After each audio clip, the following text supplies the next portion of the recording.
আসসালামু আলাইকুম, নতুন একটা ভিডিওতে সবাইকে স্বাগতম। তো আজকে হচ্ছে আমি কোনো সেলাই ভিডিও নিয়ে আসিনি। আমি এখানে 3টা রুমাল রেডি করেছি, সেটা একটু দেখিয়ে দিব সেলাই করার পর কেমন হয়েছে।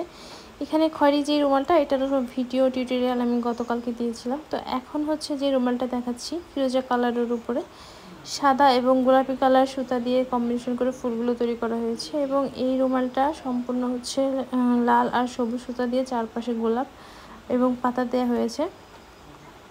তো রুমালগুলো অনেক বেশি সুন্দর হয়েছে, বিশেষ করে লেখাগুলো আপু এই রুমালগুলো কাস্টমাইজ করে নিয়েছে। আরও একটা রুমাল আছে আপু, টোটাল 4টা রুমালের অর্ডার আছে। ওই রুমালটাও আমি সেলাই ভিডিও আপনাদের সাথে শেয়ার করব। তো এইখানে হচ্ছে যে এই রুমালটা আমি মানে দেখাচ্ছি, মানে প্রত্যেকটা রুমাল সেলাইয়ের ফিনিশিংটা এত বেশি সুন্দর হয়েছে। কাস্টমার আপু যখন হাতে পাবে তখন বুঝতে পারবে যে কত পরিমাণ সুন্দর। এবং আমি একটু কাছ থেকে যদি দেখিয়ে দিচ্ছি, ভরাট সেলাইটার ফিনিশিংটা দেখতেই পাচ্ছেন কতটা নিখুঁত হয়েছে।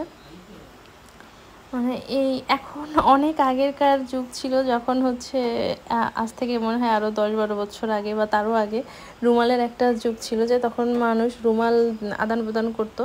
এখন কিন্তু ওরকমটা দেখা যায় না, কিন্তু বর্তমানে এসেও যখন আপুরা সেই আগের ঐতিহ্য ধরে রাখছে, আসলে ভালো লাগে দেখতে এই ধরনের